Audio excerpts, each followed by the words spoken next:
Fala, meus amigos, como eu havia combinado, preparei uma aula que eu acho que vai ajudar a gente a passar nessa prova de título de medicina de emergência. Essa aula eu preparei uma série de conteúdos voltados para a medicina de emergência com base nas provas anteriores, tá? E busquei também as questões dos anos anteriores para que a gente possa discutir nessa aula de forma melhor. Vamos nessa? Primeiro conceito que a gente precisa entender é com relação ao conceito do choque circulatório. O que é o choque circulatório? O choque circulatório é quando ocorre um desequilíbrio entre a oferta de oxigênio, que a gente vai chamar de DO2, né, e a demanda de oxigênio, que a gente vai chamar de VO2. Toda vez que eu tenho um desequilíbrio dessa oferta e dessa demanda, ou seja, se a oferta de oxigênio está baixa ou a demanda de oxigênio está extremamente alta, ocorre um desequilíbrio, tá? E aí a gente está diante de uma condição de choque, porque o tecido, né, ele está precisando de muito mais oxigênio do que está recebendo. Uma forma matemática da gente entender melhor o que é DO2 e VO2, né, é por meio da equação da DO2 e por meio da equação da VO2. Veja só, né, CO significa cardiac output, que é o débito cardíaco, tá? Então o DO2 nada mais é do que o débito cardíaco multiplicado pelo conteúdo arterial de oxigênio. Já o VO2 é o débito cardíaco multiplicado pela diferença arteriovenosa de oxigênio. Para entender melhor os componentes da DO2, né, aqui tem uma equação que divide bem o que compõe o débito cardíaco e o que compõe o conteúdo arterial de oxigênio. O débito cardíaco ele é composto pela frequência cardíaca multiplicada pelo volume sistólico, né? Então, se a gente tem um mesmo volume sistólico, quanto maior a frequência cardíaca, maior o débito cardíaco, o inverso é verdadeiro. Se a gente mantém a frequência cardíaca fixa, algumas coisas podem alterar o volume sistólico, né? Quanto maior o volume sistólico, maior o débito cardíaco, quanto menor o volume sistólico, menor o débito cardíaco. Componentes do volume sistólico envolvem a pré-carga, a função cardíaca e a pós-carga. Então, se o coração, muitas vezes a gente fala assim, o coração está batendo vazio, ou seja, a pré-carga está baixa, a cava está vazia, né? Ela vai comprometer o volume sistólico. Da mesma forma, se eu tenho uma pós-carga, se a pressão na raiz da aorta é muito alta, né? Existe uma resistência muito grande para o volume ser ejetado do ventrículo esquerdo para a aorta, né? A pós-carga está extremamente alta, também vai reduzir o volume sistólico. Enfim, a função cardíaca também é um fator extremamente importante. Imagina só que eu tenho um coração com força de contração, né, adequada, eu vou ter um volume sistólico. Agora, se o coração, ele por qualquer motivo, ele não tem toda essa força de contração, né, se ele está atordoado, se é um paciente com insuficiência cardíaca, né, naturalmente o volume sistólico também vai cair. Com relação ao conteúdo arterial de oxigênio, a gente vai dividir em duas etapas essa equação. Veja bem que a parte mais importante dessa equação está aqui em vermelho, 1,34 vezes hemoglobina vezes saturação de oxigênio, mais 0,003 multiplicado pelo oxigênio diluído no plasma, que é PaO2. Veja bem que essa porção ela é ínfima, então muitas vezes a gente vai desconsiderar essa parte da equação para poder fazer um cálculo mais rápido, tá? Lembrando que a equação completa ela é composta por essas duas partes, tá? Mas o oxigênio diluído no plasma ela representa muito pouco do conteúdo arterial de oxigênio. Um conceito muito importante que a gente tem que trazer conosco é o conceito de índice de choque ou choque index, tá? Como que funciona esse conceito? Ele foi descrito lá em 1967, tá? Isso ajuda a gente a identificar se o paciente está diante de um estado de choque ou não. Para fazer esse cálculo, basta dividir a frequência cardíaca pela pressão sistólica. Se esse valor for entre 0,5 e 7, é um valor normal. Até menor do que 9 é um valor, do que 0,9 é um valor aceitável. Entretanto, se a gente tem um choque index maior do que 0,9, a gente tem um paciente em estado de choque, tá? E aqui vai a primeira questão para a gente estudar, para a gente identificar. Foi da Abramed de 2022. Paciente de 20 anos, trazido pela equipe de atendimento pré-hospitalar por unidade móvel básica com relato de colisão moto versus carro. Paciente era motorista da moto e estava sem uso de capacete. Há relato de vítima fatal na cena.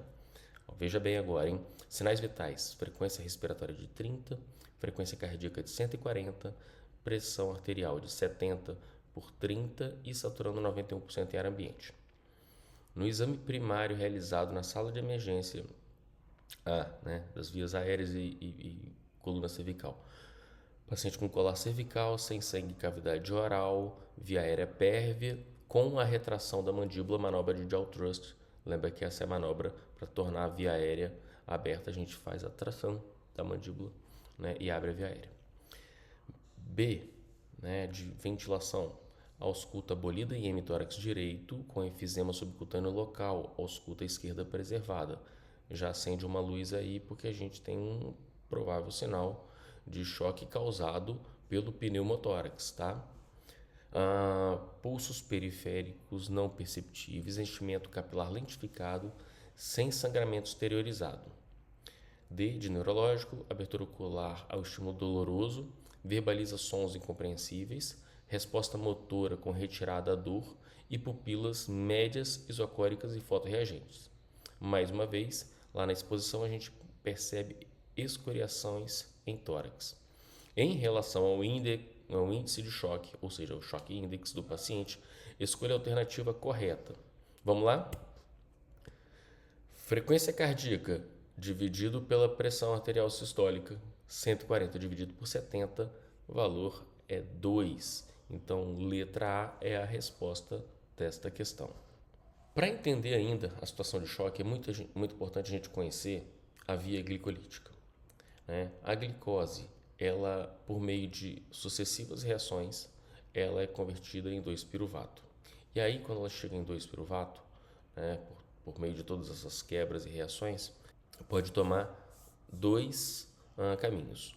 Um caminho é o caminho anaeróbico e o outro é o caminho aeróbico, né? Quando vai acontecer isso? Cada uma dessas condições. Imagina só que a oferta de oxigênio ela não está suficiente para cumprir as demandas do metabolismo. Então, se tem pouco oxigênio, grande parte da glicose vai ser quebrada e consumida pela via anaeróbica, e o produto final é o ácido lático, tá? Que a gente pode dosar por meio do lactato sérico arterial. Se existe oxigênio suficiente, né, esse 2-piruvato, ele vai passar ainda por uma série de condições de quebra, passar pelo ciclo de Krebs e gerar CO2 e água, tá? Então, na via anaeróbica, ou seja, quando o paciente está em condição de choque, o que nós temos é a produção de ácido lático. Isso aí é inversamente proporcional à condição de estabilidade hemodinâmica, ou seja, quanto melhor o paciente, menor a quantidade de ácido lático. Joia? E aí, olha só que interessante.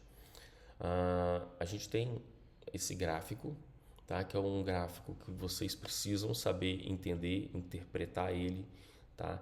É o gráfico do DO2 crítico. No eixo X, a gente tem a oferta de oxigênio, o DO2. No eixo Y, o consumo de oxigênio, que é a VO2. Joia? Agora vamos pegar essa linha, né, que tem nessa primeira parte aqui dependência patológica, e na segunda etapa, né, da linha, no platô, tem a dependência fisiológica, né? Unindo a linha da dependência fisiológica com a linha da dependência patológica, temos um ponto chamado ponto de DO2 crítico. Vamos entender o que é esse DO2 crítico. Quanto menor a oferta de oxigênio, quanto maior a oferta de oxigênio, partindo do ponto zero, maior vai ser o consumo. O consumo, ele depende da oferta de oxigênio. Quanto maior o oxigênio eu dou para os tecidos, maior vai ser o consumo de oxigênio dos tecidos. Joia? Só que existe uma dependência. Vai chegar um momento que eu vou ofertar tanto oxigênio que não vai haver mais o aumento do consumo. A este ponto onde acaba a dependência patológica e inicia-se a dependência fisiológica é chamado ponto de DO2 crítico. Tá?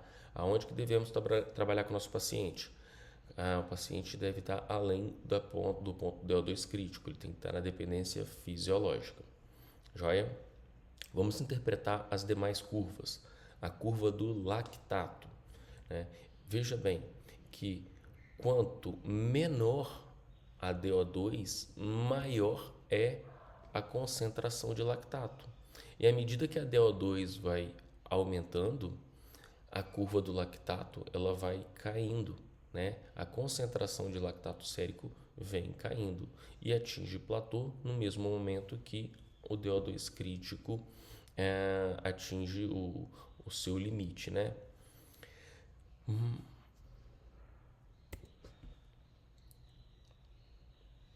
Ainda para explicar essa dependência fisiológica e dependência patológica, é muito importante que a gente conheça a saturação venosa mista e a central. Aqui a gente só tem descrito a saturação venosa mista. Veja bem que nessa curva de saturação venosa mista, o que é essa saturação mista? É a quantidade de oxigênio que a gente colhe na artéria pulmonar. Veja que na artéria pulmonar nós temos o sangue venoso, que quanto maior a oferta de oxigênio, maior também vai ser a saturação venosa mista. Tá? Se a gente tem uma saturação mista muito baixa, o que significa para a gente? Significa que os tecidos estão extraindo muito oxigênio, tá? E o que retorna para o pulmão é um sangue com baixa oxigenação, ou seja, a demanda de oxigênio ela está muito maior do que a oferta também. Veja bem essa questão da Abramed de 2022 também. Paciente com quadro de choque da entrada no departamento de emergência. São iniciadas medidas para o choque, tendo sido colhidos exames e realizado ressuscitação volêmica com cristalóides. Quais dos parâmetros abaixo podem ser usados para avaliar a melhora do paciente após ressuscitação volêmica? Repetindo, quais dos parâmetros abaixo podem ser usados para avaliar a melhora do paciente após a ressuscitação volêmica? Letra A. Diminuição dos níveis de lactato, certo, entre 10% e 20%. Aumento dos valores de base excess, certo. Diurese superior a 1 ml por quilograma, certo também. Letra B. Aumento do índice cardíaco medido por catéter de artéria pulmonar, certo. Aumento do pH, certo. Diurese superior a 0,5, errado. Diminuição dos níveis séricos de lactato, certo. Aumento do índice cardíaco medido com catéter de artéria pulmonar, certo. Aumento da pressão arterial sistólica acima de 90, errado. Letra D. Aumento da PAM acima de 65, errado. Aumento do débito cardíaco avaliado por ultrassom, diurese superior a 0,5 ml por quilo por hora, errado. Letra A, então, é a questão certa. Agora veja bem como as questões se repetem. No ano de 2023, a Abramed ela botou essa questão na prova. Sobre estados de choque, analise o gráfico abaixo e assinale a alternativa correta. É um gráfico de DO2 por VO2. Então vamos interpretar esse gráfico aqui. Na linha D, estamos diante do eixo Y, que é o eixo do consumo de oxigênio. A linha E é o eixo X, que é a linha da oferta de oxigênio. Essa linha azul, cujo ponto C está marcado, é o ponto do DO2 crítico, tá?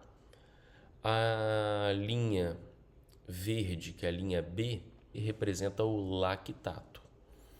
E a linha A, o que representa? Representa a taxa de extração. Quanto maior a oferta de oxigênio, menor a taxa de extração dos tecidos, tá? Então vamos tentar interpretar aí essa questão. Letra A. Ponto C representa o VO2 crítico. Errado. Letra B. A linha B representa o lactato e significa que, à medida que cai a DO2 abaixo do ponto do DO2 crítico, o lactato aumenta significativamente em virtude do metabolismo anaeróbico. Para entender isso aí, gente, eu tenho que entender essa curva de trás para frente. Vamos lá. Olha só que isso aqui é uma grandíssima pegadinha.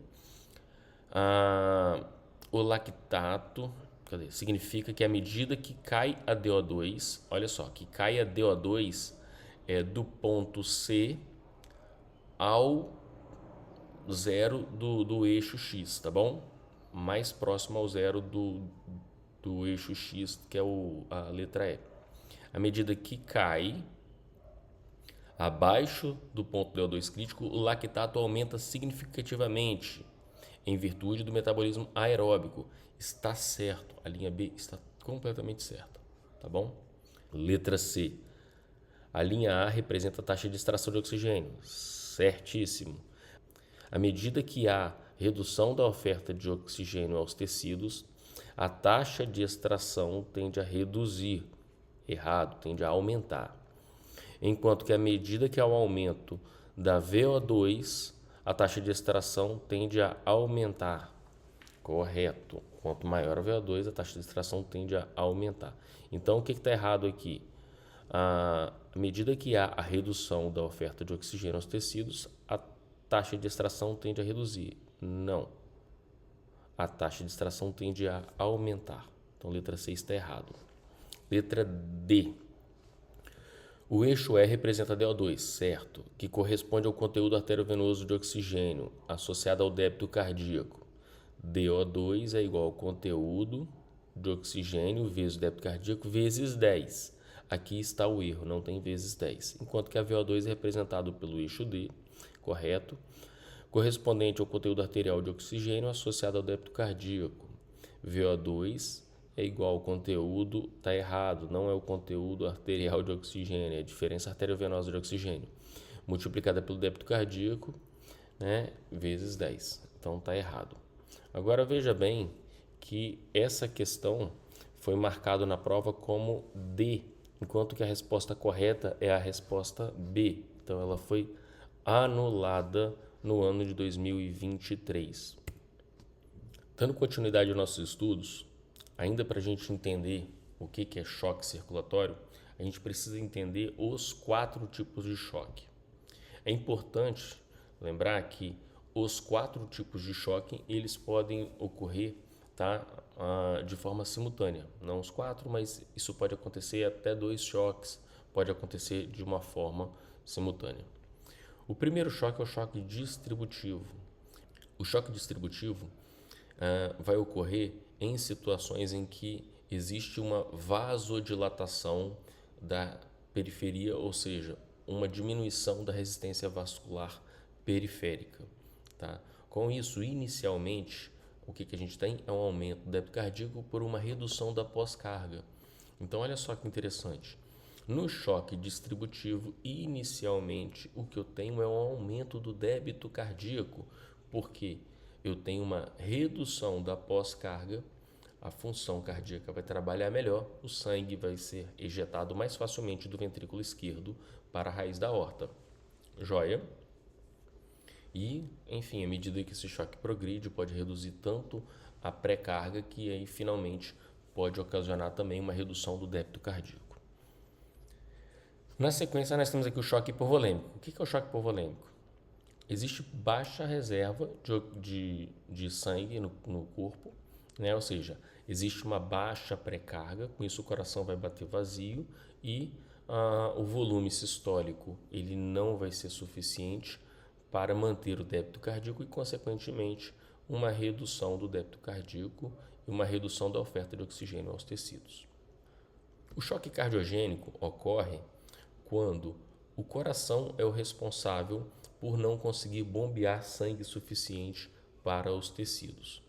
Tá? Então, o que nós temos é um comprometimento do débito cardíaco por falha na bomba. Isso vai ocorrer, por exemplo, nos pacientes com infarto, nos pacientes com insuficiência cardíaca, enfim. E por fim, o choque obstrutivo, que pode ocorrer por um trombo no meio desse caminho, por exemplo, num TEP, pode ocorrer por um pneumotórax que está comprimindo os vasos do tórax, né, comprimindo o coração, ou pode ocorrer também por um derrame pericárdico agudo, né, comprimindo também as câmaras cardíacas, impedindo a função deste coração. Agora, veja bem que para manter a pressão na raiz da aorta, né, todos os choques, exceto o distributivo, eles tendem a ter um mecanismo compensatório de aumento da resistência vascular periférica, exceto o choque distributivo, que ocorre uma redução dessa resistência vascular periférica. O que me difere o choque distributivo dos demais é justamente a alteração da resistência vascular periférica, que no choque distributivo essa resistência vai estar baixa e nos demais choques a resistência vai estar alta. Vamos entender esse mecanismo fisiopatológico. No choque hipovolêmico, por exemplo, tem uma redução do volume sanguíneo, consequentemente, uma redução do retorno venoso. Por isso, por conta dessa situação, não consegue encher o coração adequadamente, tem uma redução do débito cardíaco.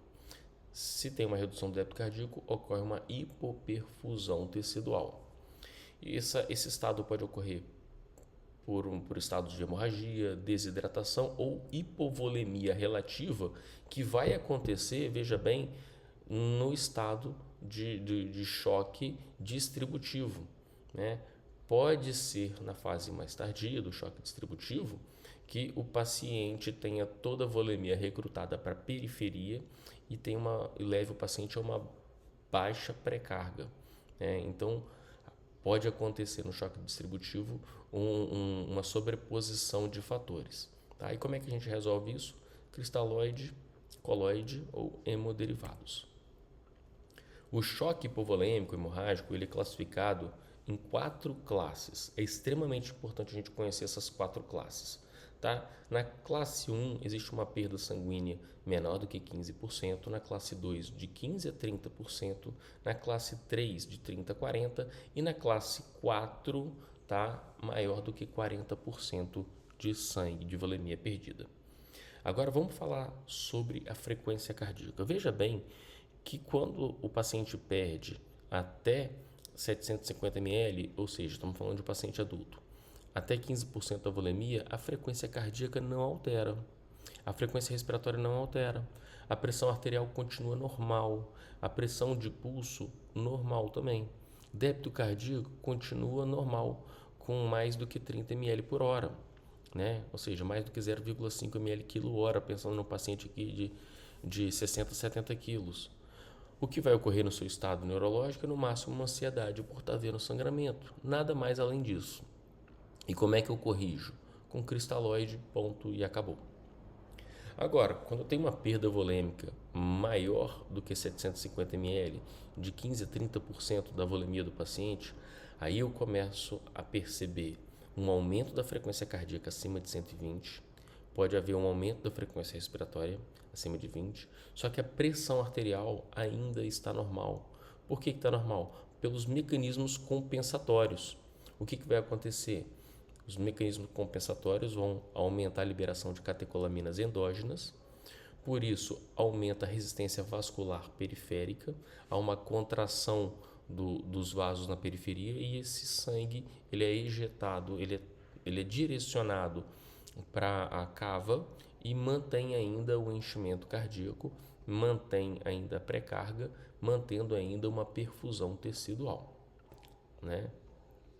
A gente começa a perceber uma pressão de pulso começa a diminuir, o débito urinário, começa a diminuir, o paciente vai ficando ansioso, letárgico e o tratamento também é à base de cristalóides.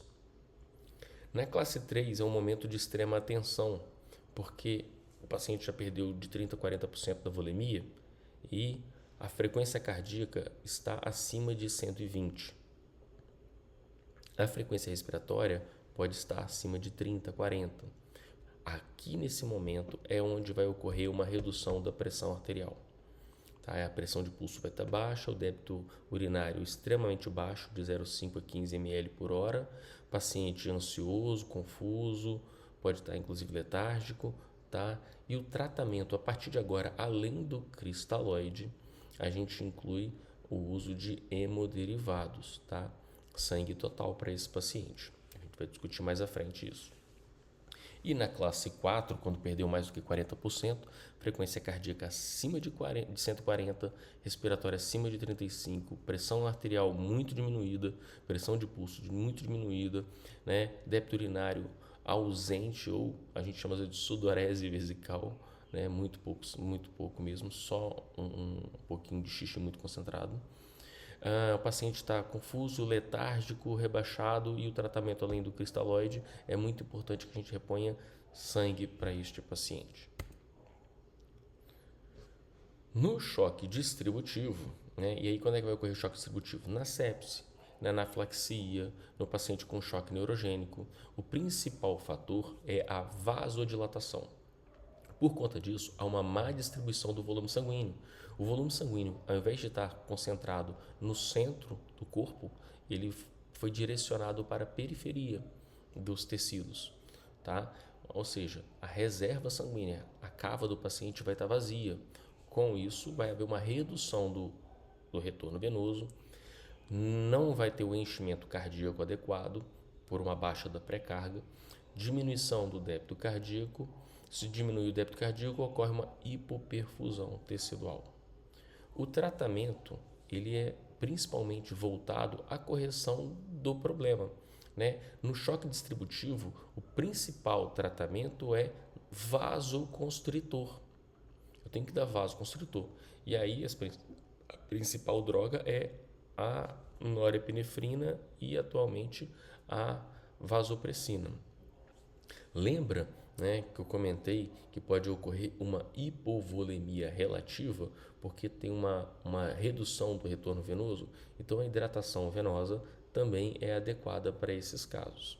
Tá? E se o paciente está numa condição de sepse, além de vasoconstritor, além da hidratação venosa, eu preciso de ofertar antibióticos para esse paciente.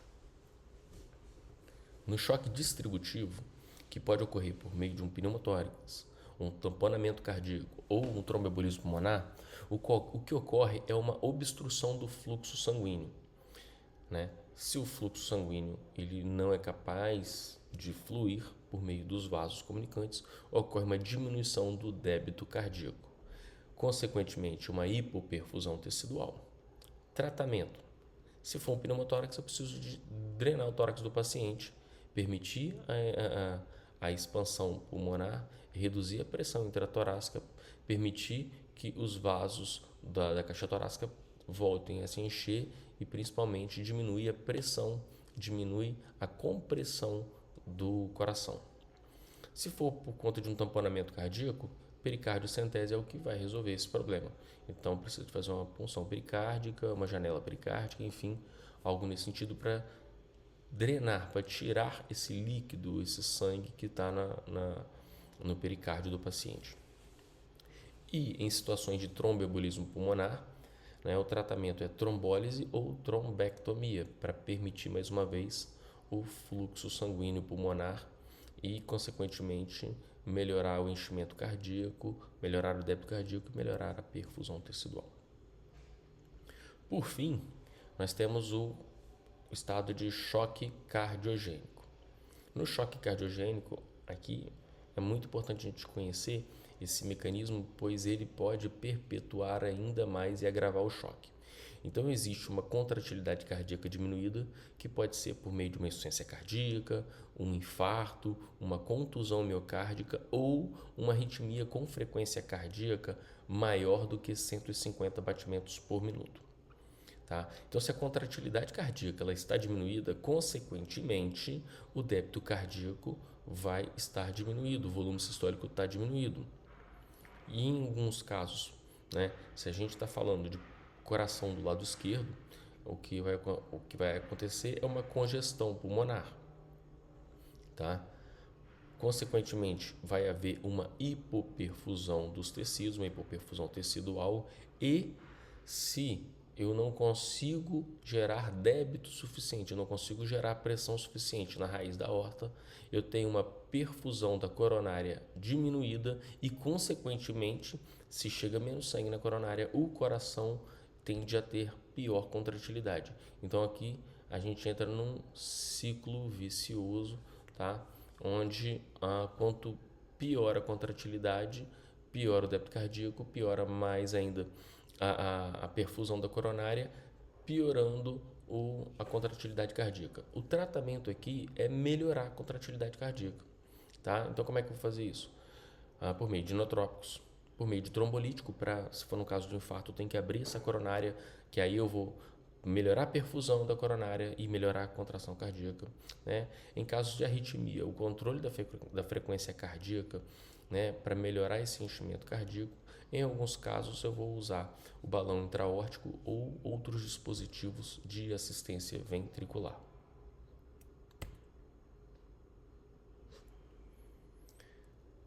Além de conhecer essas situações de choque, é muito importante que eu saiba, né, que eu consiga interpretar os mecanismos compensatórios do choque. Né? O principal mecanismo compensatório de qualquer choque é a ativação do sistema nervoso simpático, que vai levar a um ataque cardíaco, uma vasoconstrição, ou seja, um aumento da resistência vascular periférica, um aumento da contratilidade cardíaca visando melhorar o débito cardíaco e pressão arterial.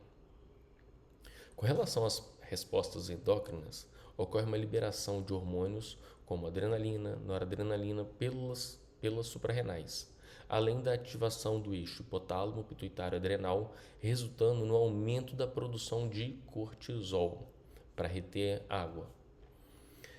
Também ocorre uma ativação do sistema renina-angiotensina-aldosterona para também reter água, aumentando assim o volume sistólico e o volume sanguíneo. Contudo, há uma liberação do hormônio antidiurético para reabsorver água nos túbulos renais, também promover a vasoconstrição, com isso contribuindo para o aumento do volume sanguíneo e da pressão arterial. E por fim, uma resposta inflamatória sistêmica, que pode levar a danos teciduais e disfunção orgânica, se for excessiva ou prolongada. Gente, enfim, como é que eu vou tratar o paciente chocado? No choque hipovolêmico, eu vou dar líquido para ele. Vou dar soro, coloide ou eu vou dar sangue. No choque distributivo, o mais importante é fechar a periferia. Lembra que pode ocorrer uma hipovolemia relativa, então às vezes um pouquinho de soro é bom também para esse paciente. No choque obstrutivo, eu tenho que desobstruir. Não adianta fazer noradrenalina, vasopressina para esse paciente, que eu não vou resolver. Eu não estou ganhando tempo, eu estou agravando o estado de choque do meu paciente. Tá? O tratamento é desobstrução.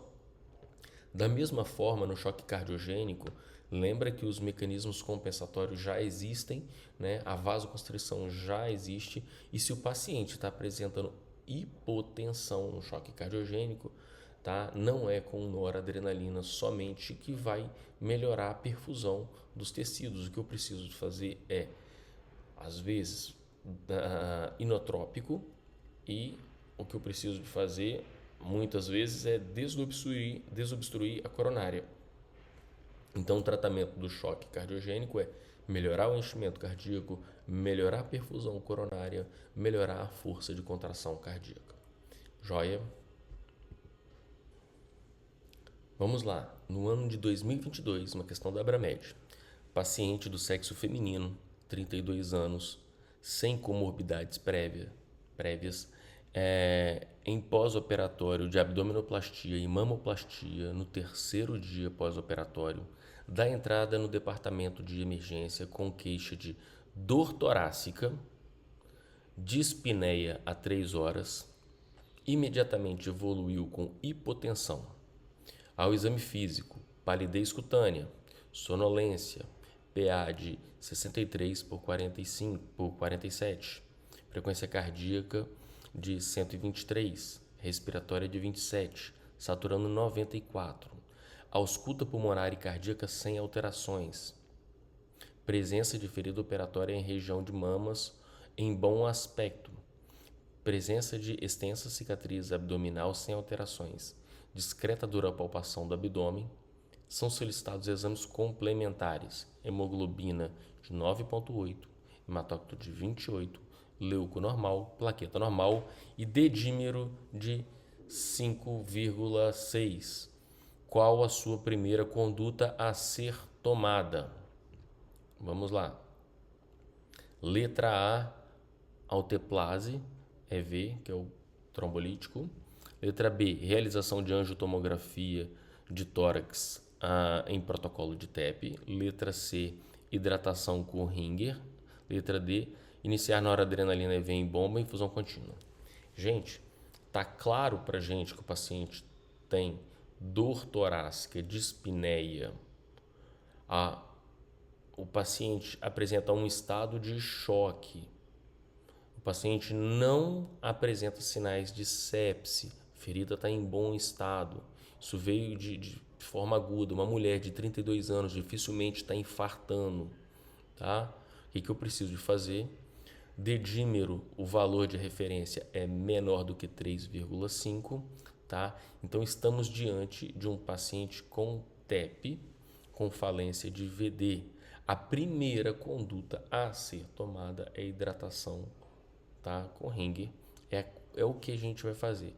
É claro que, letra B, realização de angiotomografia de tórax e protocolo de TEP vai acontecer. Mas olha só que pegadinha. Qual a primeira conduta a ser tomada? Eu não tenho dúvida que o paciente tem um fortíssimo indicador de que ele tem TEP. Né? Eu tenho dímero D, eu tenho a história completamente compatível, mas a pegadinha está aqui. Qual a primeira conduta? O paciente ele vai tomar soro, ele vai tomar soro fisiológico, ele vai tomar Ringer. É a primeira coisa que a gente faz.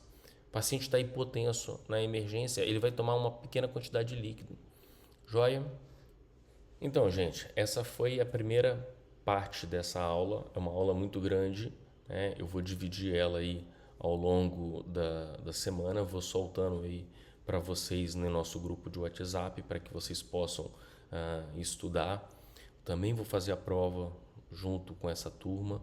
Estou estudando igual vocês. A diferença é que eu estou me dedicando a estudar mais as questões dos anos anteriores, né?